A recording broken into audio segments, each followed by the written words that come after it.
Atlantis is an ancient civilization that existed about 11,000 years ago. It was a giant island surrounded by several other islands in a veritable continent in the middle of the Atlantic Ocean. A place full of canals with abundant agriculture and food. A wealthy place filled with gold, silver, and precious metals. A place with many wondrous temples and buildings, incredibly well constructed with remarkably advanced technology. Moreover, it was an unbelievable naval power capable of dominating the entire world with its strength.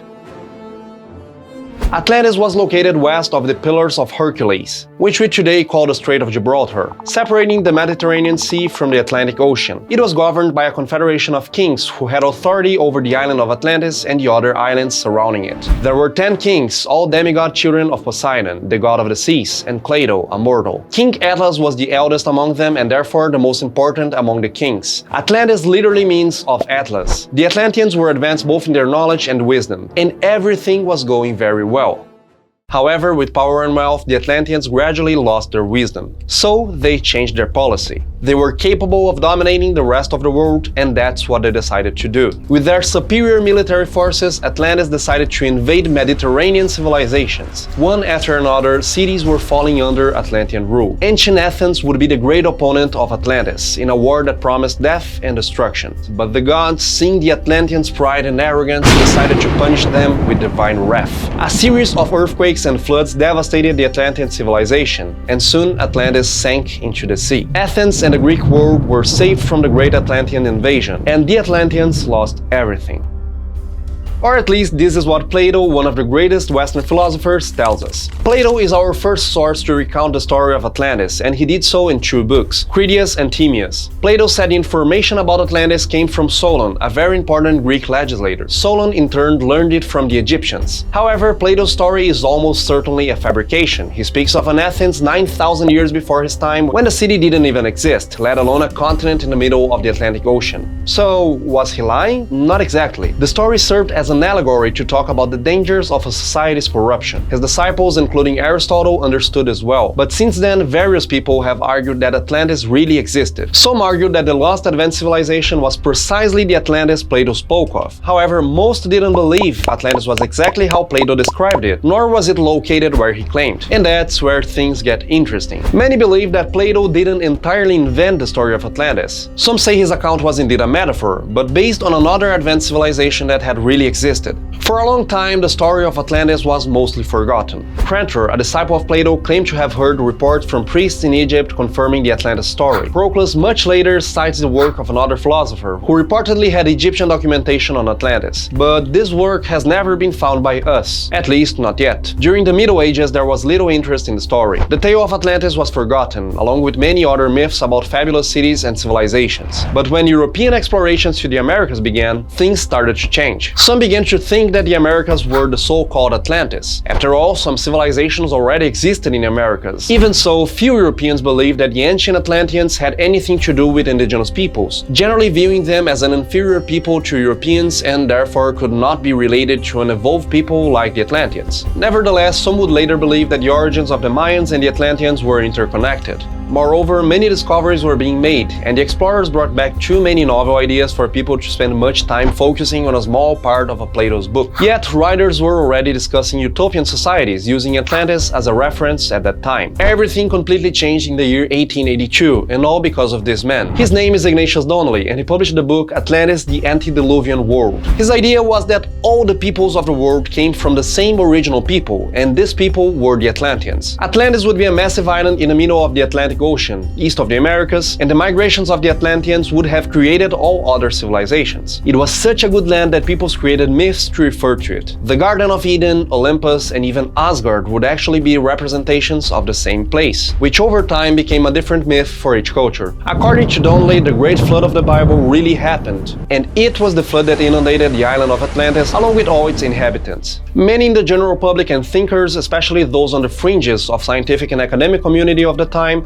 like the occultists, strongly supported Donnelly's ideas. Occultists spoke of esoteric philosophies and mystical phenomena, and there were many German German Nazis who followed occultism. However, it's important to notice that not all occultists are Nazis, and not all Nazis are occultists. Most of the occultists actually abhorred Nazi ideals. But some Nazi occultists believe that the superior people of ancient Atlantis were directly linked to Aryans, not to other races, making Aryans genetically superior to all other ethnicities. This was stated by Nazi ideologue Alfred Rosenberg in his 1930 book, The Myth of the 20th Century. Other Nazi scholars also advocated this idea of Aryan heritage being connected to Atlantis. Among the meeting places was Hermann Wildt's house Atlantis. Himmler, one of the main Nazi leaders, was also a strong supporter of this idea. Himmler elaborated with Wild to create a team of archaeologists, scientists, and historians aimed at finding evidence of Atlantis and its relation to Aryans. Nonetheless, most people who believed in Atlantis were entirely opposed to the notion that Aryans had exclusive lineage to Atlanteans and were even more opposed to Nazi doctrine. With increasing evidence for continental drift theory and plate tectonics, the idea of a giant island existing between the Americas and Europe has weakened. The theory already existed since the early 20th century and was created by Alfred Wegener, but it wasn't until the 1960s and 1970s that much evidence for it was found. Basically, it was shown to be geologically impossible for a giant island to disappear overnight in such a way as Plato had claimed. And if Atlantis had gradually sunk into the sea, its inhabitants would surely have fled the island to reestablish their civilization elsewhere. As a result, many people who once believed in such an Atlantis stopped believing it. Still, many people continue to believe in Atlantis, perhaps not in the same place, time, or name, but some much more advanced civilization that existed thousands of years ago, or at least some lost city from an as yet undiscovered people. This sort of idea was strongly reinforced by discoveries of ancient civilizations that were unproven until the 19th century. The city of Troy, the great enemy of the Greeks in the Trojan War depicted in the Iliad, was seen for millennia as being just a myth, until it was discovered in the 1870s, and the Minoan civilization of the island of Crete would only be discovered by archaeology in the early 20th century. By the way, over 80% of the ocean remains unknown to us, so researchers finding something on the ocean floor and thinking they finally found a lost civilization are not uncommon. There are dozens of hypotheses about the location of Atlantis, and the ones we'll discuss now are just 6 of the main beliefs about where Atlantis really was, if it existed at all. Of course, Atlantis doesn't exist today. Nobody claims that it exists now. But since Ignatius Donnelly's book, many people have proposed very different locations for where the Atlanteans might have lived. As we mentioned before, one of the main beliefs is that Atlantis was situated right in the middle of the Atlantic Ocean. This idea was supported by Donnelly himself, by occultists, and also by Nazis. But it does not contradict what Plato himself said. For the American Robert Sarmast, Atlantis existed, was flooded by the deluge, and was actually located here, in the southeast of Cyprus. He claims that sonars have identified structures 1.5 kilometers below the water in that region that appear to be man-made. He argues that the Mediterranean Sea used to be dry, or at least had several dry areas, but a great flood raised the water level to what it is today, thereby flooding Atlantis. A third hypothesis is that the Atlanteans were actually Italians.